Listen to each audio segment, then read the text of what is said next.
Ini adalah audio untuk didengarkan di platform online dari cerita silat legendaris Wiro Sableng, Pendekar Kapak Maut Naga Geni 212, karya Bastian Tito. Episode 4 Berewok dari Goa Sanggreng, bagian ke-1. Ini, kata laki-laki berkumis melintang itu dengan suara kasar. Berikan sama dia, aku harus terima jawaban hari ini juga, Kalinggundil. Kau dengar? Orang yang bernama Kalinggundil mengangguk. Diambil surat yang disodorkan. Kalau dia banyak bacot, kata laki-laki berkumis melintang itu pula, bikin beres saja, berangkat sekarang, jika perlu bawa Saksoko. Kalinggundil berdiri dan meninggalkan ruangan itu. Dan bila Kalinggundil baru saja lenyap di balik pintu, maka menggerendenglah Suranyali, laki-laki yang berkumis tebal itu. Betul-betul perempuan laknat, perempuan haram jadah. Dibulatkannya tinju kanannya dan dipukulkannya meja kayu jati di hadapannya. Brak! Papan meja pecah. Keempat kaki meja amblas sampai 3 senti ke dalam lanci Ubin dan Ubin sendiri retak-retak. Kemudian dia berdiri. Tubuhnya menggeletar oleh amarah yang hampir tak bisa dikendalikannya lagi. Dan mulutnya terbuka kembali. Dia memaki-maki seorang diri. Perempuan keblinger, ditinggal 1 tahun tahu-tahu kawin, bunting malah, dan punya anak malah, keparat. Suranyali berdiri dengan nafas menghempas-hempas di muka jendela, lalu dia melangkah ke meja lain yang juga terdapat di ruangan itu. Dari dalam sebuah kendi diteguknya air putih dingin. Tapi baru 2 teguk air melewati tenggorokannya, isi kendi itu sudah habis. Keparat, maki Suranyali lagi. Dibantingkannya kendi itu ke tanah hingga pecah berantakan. Seorang perempuan paruh baya memunculkan kepalanya di pintu sebelah sana, namun melihat Suranyali yang lagi beringasan, ia cepat-cepat diam menghilang kembali. Akhirnya, Suranyali letih sendiri memaki-maki dan marah-marah seperti itu. Dibantingkannya badannya ke sebuah kursi, dan kini terasa olehnya betapa letih badannya. "Lujeng!" teriak Suranyali. Perempuan separuh baya yang tadi memunculkan diri di pintu masuk bergegas. "Ya, Den Masura? Kau juga keparat!" damprat Suranyali pada perempuan itu. Ludahnya menyemprot dan Wilujeng tak berani menyeka ludah yang membasahi mukanya. "Sudah berapa kali aku bilang jangan panggil aku dengan nama itu. Apa kau sudah gila hingga lupa terus-terusan? Kau gila ya, hah?"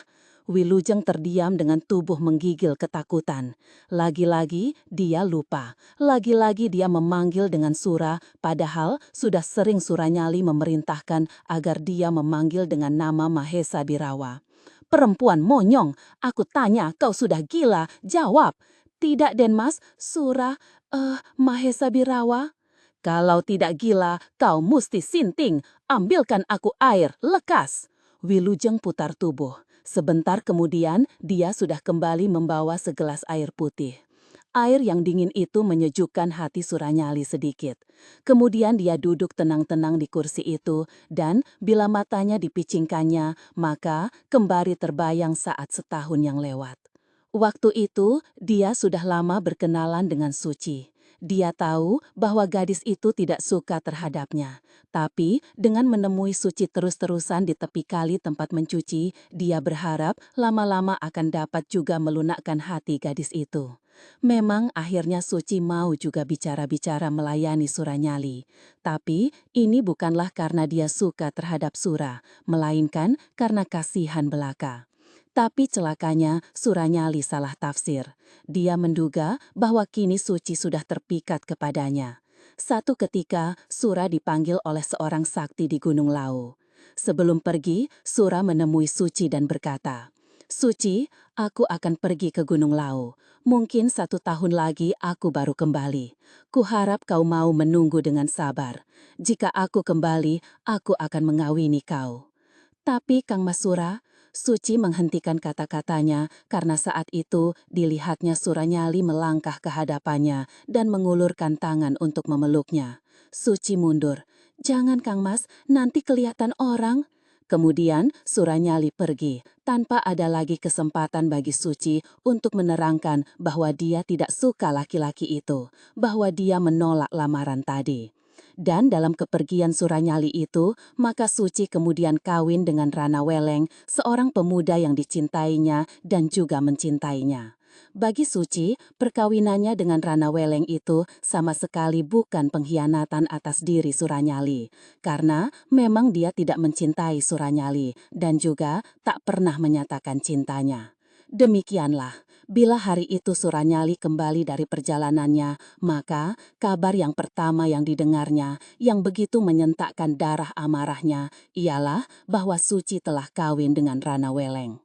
Kedua suami istri itu bahkan sudah mempunyai seorang anak laki-laki. Kehidupan mereka meski sederhana tapi bahagia, dan kini Rana Weleng sudah menjadi kepala kampung Jatiwaringin.